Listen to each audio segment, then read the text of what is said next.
Вистинската телевизија не би била вистинска доколку на неа не се емитува програма наречена Вистина е. Следува студиското издание на редовната рубрика Вистина е на Вистинска телевизија. Презентираме факти, статистики, аргументи и други вистини. Овој пат во потрага по вистината за професионалното свирење на гитара.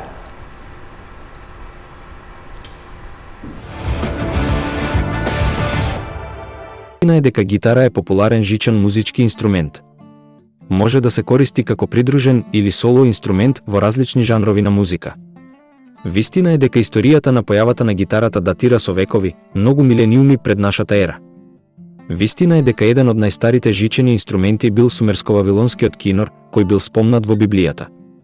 Во древниот Египет се користеле слични инструменти – набла, цитар и нефер, додека индијанците често користеле вина и ситар.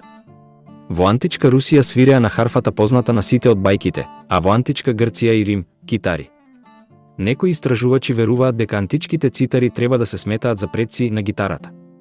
Вистина е дека повеќето кубени жичени инструменти пред појавата на гитарата имале заоблено тело и долг врат со 3-4 жици испружени над него. На почетокот на 3 век, во Кина се појавија инструменти руан и јуекин, чие тело беше направено од 2 звучни табли и школки што ги поврзуваа. Вистина е дека на европејците им се допаднаа пронајдоците на луѓето од античка Азија. Почнаа да измислуваат нови жичени инструменти. Во 6 век се појавија првите инструменти кои звучеа како модерна гитара, мавритански и латински гитари, лаути, а неколку векови подоцна се појави и вихуелата, која по форма стана првиот прототип на гитарата. Вистина е дека поради ширењето на инструментот низ Европа, името гитара претрпе големи промени. Во античка Грција гитарата го имала името китара, која мигрирала во Шпанија како латински цитара, потоа во Италија како читара, а подоцна гитар се појавила во Франција и Англија. Првото спомнување на музички инструмент, наречен гитара, датира од 13 век. Вистина е дека во 15 век во Шпанија бил измислен инструмент со 5 двојни жици. Таквиот инструмент беше наречен шпанска гитара и стана музички символ на Шпанија. Се разликуваше од модерната гитара со издолжено тело и мала скала. До крајот на 18 век, шпанската гитара доби готов изглед и голема залиха на парчиња за свирење со помош на италијанскиот гитарист Мауро Џулијани. Вистина е дека во почетокот на 19 век, шпанскиот производител на гитари Антонио Торес ја подобри гитарата до незината модерна форма и големина. Овој тип на гитара стана познат како класични гитари. Вистина е дека класичната гитара се појави во Русија благодарение на шпанците на турнеја низ земјата. Обично гитарата ја носеа како сувенир и тешко се наоѓаше, се појавуваа само во богатите куќи и закачени на ѕидот. Со текот на времето, се појавија мајстори од Шпанија кои почнаа да прават гитари во Русија. Вистина е дека првиот познат гитарист од Русија бил Николај Петрович Макаров, кој во 1856 година се обидел да го организира првиот меѓународен натпревар за гитара во Русија, но неговата идеја се сметала за чудна и била отфрлена. Неколку години подоцна, Николај Петрович се уште можеше да организира натпревар, но не во Русија, туку во Даблин. Вистина е дека по појавувањето во Русија, гитарата доби нови функции. Додадена е една жичка, се смени штимањето на гитарата. Гитара со 7 жици почна да се нарекува руска гитара. До средината на 20 век, оваа гитара беше популарна не само во Русија, туку и низ цела Европа. Вистина е дека по Втората светска војна, нејзината популарност опадна, а во Русија почна да свират на обична гитара почесто и почесто. Во моментов, руските гитари се ретки. Со доаѓањето на пијаното, интересот за гитарата почна да се намалува, но веќе во средината на 20 век се врати поради појавата на електрични гитари. Вистина е дека првата електрична гитара е создадена од Рикенбакер во 1963 година. Беше направена од метално тело и имаше магнетни пикапи. Во 1950 година Лес Пол ја измислил првата дрвена електрична гитара, но по некое време правата на својата идеја ги префрлил на Лео Фендер, бидејќи не бил поддржан од компанијата каде што работел. Сега дизајнот на електричната гитара го има истиот изглед како во 50-тите и не претрпе ниту една промена.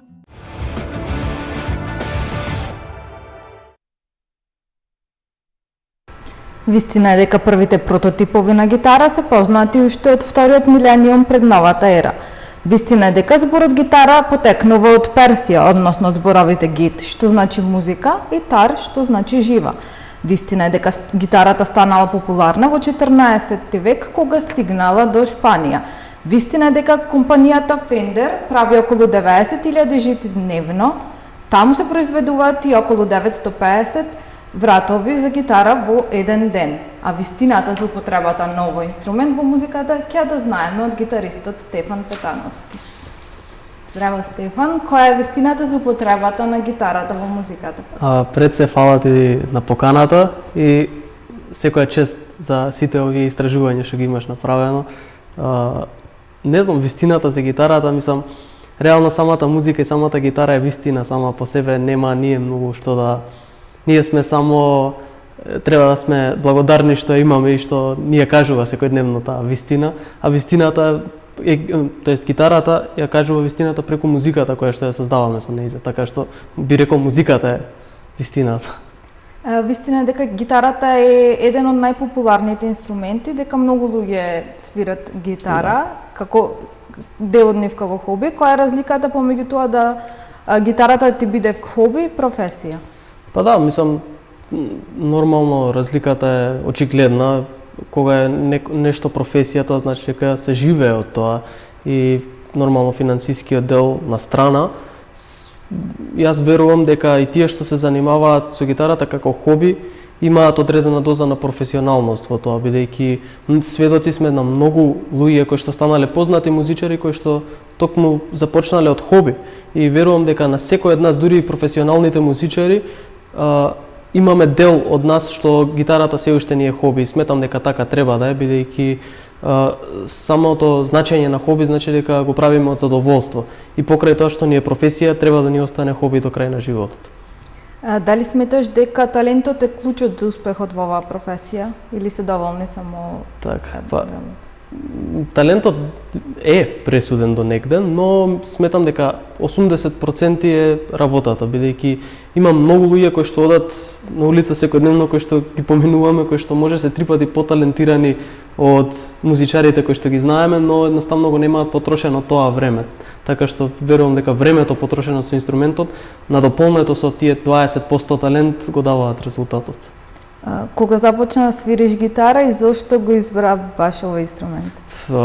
Уште од кога памтам за себе сум опкружен со музика во мојата фамилија, од секогаш се слушало. Татко ми е главен виновник за тоа, бидејќи он свири гитара како хоби по дома и едноставно некако природно беше сето тоа, по природен пат почнав јас да свирам гитара, бидејќи бев опкружен со инструментот, дома имавме гитара, од моја 7 годишна возраст инаку свирам гитара и така цело време сме слушале музика која што има гитара и се тоа некако природно си дојде до тоа јас да фатам гитара и да продолжам да свирам. Покрај твојот татко, дали имаш инспирација? Кој ти беше друг инспирација? Дали некој може би познат гитарист? Па нормално, со текот на годините, како растев, нормално гледав концерти, има влијание од најразлични гитаристи, бендови, артисти. Вака, што би можел да издвојаме дефинитивно Dream Theater и нивниот гитарист Џон Петручи, бидејќи тоа ми беше одскочна даска за јас да сватам од окей, свирам гитара по дома, до јас со ова навистина сакам да се занимавам, бидејќи тие се навистина и до ден денес имам огромен респект према тие музичари, бидејќи ај што се талентирани, што се тоа што се, него самата почит према музиката и према вежбањето и до ден денеска они вежбаат на нивните инструменти по не знам колку часа дневно и се дисциплинирани и го сакаат тоа, така што тоа можам него да го издвојам пака како инспирација. Дали се сеќаваш која песна прва научи да ја свириш? Мислам добро, кога почнав беа неколку рифови, неколку онака делници од песни со сите што почнуваме со Smoke on the Water и со сите тие работи, но прва песна што сам ја научив беше More Than Words и беше реално кладба, не беше кладба, но од инаеч што се вика, бидејќи правевме муавет дома со татко ми, он не можеше да ми ја покаже и ми рече не може, оваа тешка е. И се заинати, дете кој ќе се заинати, многу моќна работа. Дали се сеќаваш како ја доби твојата прва гитара? Па, како што спомнав претходно, дома бевме обкружени со неколку гитари, но мојата вистинска прва гитара беше на кинеска копија, 3000 денари беше купена И не беше нормално најдобрата гитара, но на таа почнав, а после некое време бидејќи сакав да имам вистинска моја гитара и идол во тоа време ми беше Стив Вај и го гледав неговиот Ибанес како инструмент. Имаше многу слична гитара, исто така Ибанес, што ја гледав во музичка продавница и одлучив со парите, со средствата што ги заработив од некои од првите свирки, уште 7-8 оделение и буџетот од полуматура ги вложив и тогаш ја купив мојата вистински прва гитара. А колку гитари имаш моментално? Не знам. Јас мислам, добро, тоа е, ние се зезаме околу гитаристи дека тоа е до негде и болест, бидејќи никогаш не е доволно колку и да си има гитари. Што знам, сега може број колекцијата околу 14 гитари, ама никогаш не е доволно. Кој жанр на музика најмногу ти лежи, во кој жанр се пронаѓаш? Па, мислам, уште од најмала возраст јас сум цело време со рок музиката поврзан, потоа и со метал, со прогресив рок, но имам и многу други влијанија, како што е джезот, фјужен многу сакам, и нонстоп експериментирам со правци, со различни, сакам да слушам и многу нова, многу уникатна музика од најразлични работи, не само стрикно во рок и метал, него се, онака отворен сум за било каква музика да чуjem, бидејќи тоа ме инспирира, а пак од мене излегува тој некој си прогресивен рок, така што тоа може да е описот за жанрот кој што највеќе гравитирам. Кога започна да се занимаваш прв пат професионално како гитарист, кој е твојот прв бенд? Да, мислам, професионално не можам точно да кажам екзактно кога, бидејќи со свирки, со мали гигови сум уште од мала возраст, уште од 8 оделение, прва средно почнав активно да свирам и по клубови, по кафичи, но мојот прв бенд, што би рекол, што вистински сме биле бенд и што сме правеле сериозни проби, се вика Спектрум. Тој го оформивме за време на средношколските денови и стварно бевме, би рекол, мислам, да, тоа беше аматерски бенд, но ние навистина го гледавме како професионално нешто и бевме професионалци, бидејќи секој ден после школа се собиравме и правевме активно проби. Да речеме до 6 саат сме биле во школа, од 6 се собираме во пробувална и до 12 до 1 вечер се свирело цело време. Така што тоа е првиот бенд. Во колку бендови имаш свирено до сега и како настапуваш сега? Па имам во повеќе проекти, сега веќе не се ограничувам, пример да речем во еден бенд и тоа е тоа. Со текот на годините и многу прилики излегле. Сега веќе и со сестра ми Ана Петановска сме во многу различни проекти. Во бендот сум исто така Station Innermost, со кој што имавме приликата да настапуваме како предгрупа на Deep Purple во Борис Трајковски. Тоа беше преубав настан. На страна од тоа си продолжувам со мојот соло проект, кој што веќе го работам третиот албум и имам бенд со кој што тие песни ги изведуваме во живо и би рекол тоа е моментално центарот на се што движам и таму ми е фокусот и сакам тој бенд повеќе да го истакнам и да настапуваме на повеќе, што може повеќе настани фестивали. Така што тоа е тоа. Покрај тоа што свириш гитара, ти подготвуваш, односно правиш музика, кога започна со тоа и која беше инспирацијата? Па добро, од секогаш сум го имал тоа во мене и да бидам искрен, како мал не го знаев тоа, но како поминува време осознавам дека уствари и зошто сум почнал гитара е за да можам да создавам моја музика, за да можам нешто да направам што е уникатно, што можда ми прозвучало во глава, но не сум го слушнал во конкретна песна и уште од кога памтам за себе сум си снимал на мобилен некои идеи што тогаш биле многу смешни и многу непрофесионални, но со тек на време самото едноставно по природен пат се преточи во создавање на своја музика, во создавање музика за други луѓе, па почнав да се занимавам и со продукција, со микс и навлегов во тој цел свет. Така што да, се што имам до сега создадено од музика го имам сам направено и спродуцирано и тоа ми е многу мило. Имам многу, мислам, од многу луѓе се инспирирам за тоа конкретно, сите модерни бендови во рок, во метал светот. Имам сега, буквално сега е периодот кај што сите можат од дома што сакаат да прават и буквално за да направиш албум треба еден лаптоп и звучна карта и тоа е се што ти треба и имагинација нормално и креативност. Кога излезе твојот прв албум и колку време работеше на него? Да, мојот прв албум излезе 2019 година и тоа беше многу храбар чекор за мене бидејќи се направив сам од дома и тогаш имав 18-19 години што не секогаш може да се свати нели најсериозно, особено од постарите музичари и професионалци, но многу добар впечаток остави тој албум и многу искрен. Се што правам од музика е многу искрено и не можам да правам нешто во кое што не сум јас убеден и не верувам. И да, тој албум излезе 2019. Работев можда не цела година, но мислам толку работев на албумот, но идеите уште од претходно уште со години ми седеа некои од тие идеи, едноставно тогаш одлучив да ги реализирам и да ги склопам во еден албум кој што ќе биде финален продукт кој што ќе може сите да го слушнат. Дали колку песни содржи тој албум и дали има една тема во сите песни заедничка? Така, 12 песни содржи тој албум и има некои песни кои што, пример, последните две Bucket of Life, Chapter 1 и Chapter 2, тие се една со друга сврзани и се една голема тема. Јас сум многу голем фан на концептуални албуми, на се да има еден концепт, една тема. Конкретно тој албум нема една сврзана тема, но веќе наредниот кој што го работев има и сега третиот се надополнува и така што да. Добро, после него како што кажа следува вториот албум. А сега неодамна сега треба да излезе новиот. Така. Во што се поврзани тие два албуми? Да, значи која е темата?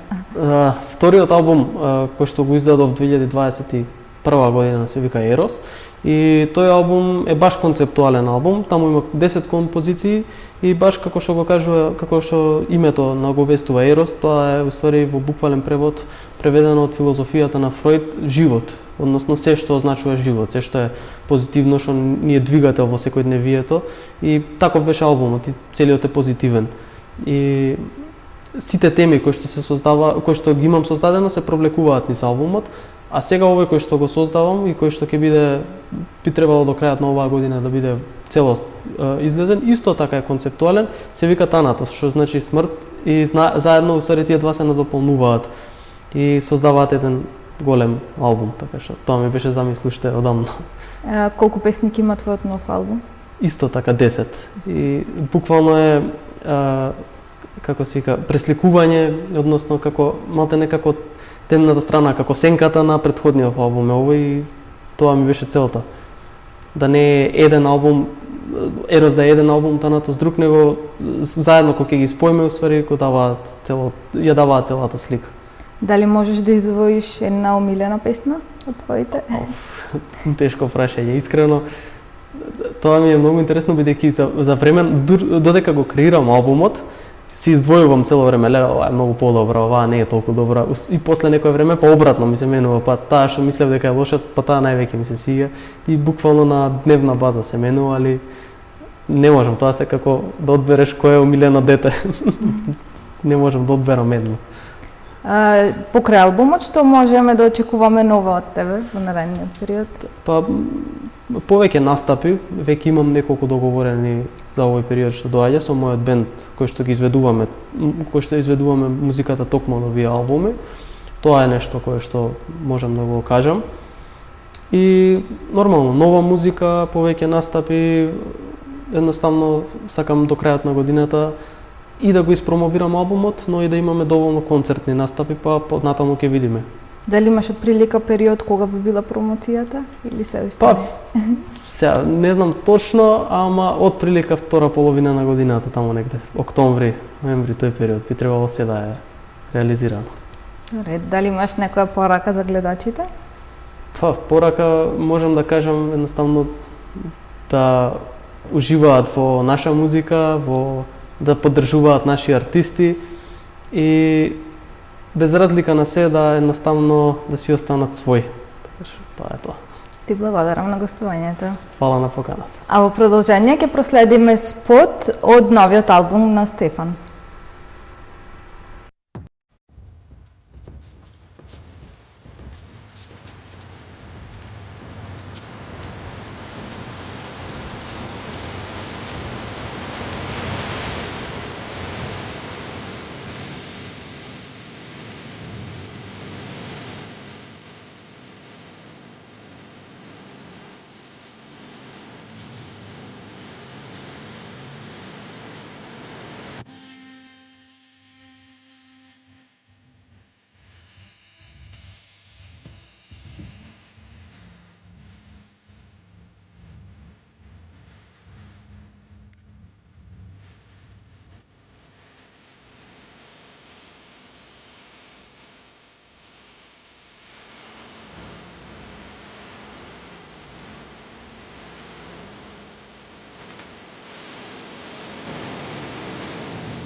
Ја дознавме вистината за важноста на гитарата во музиката, а со факти и аргументи за некоја друга интересна тема се гледаме во наредното издание на Вистина е.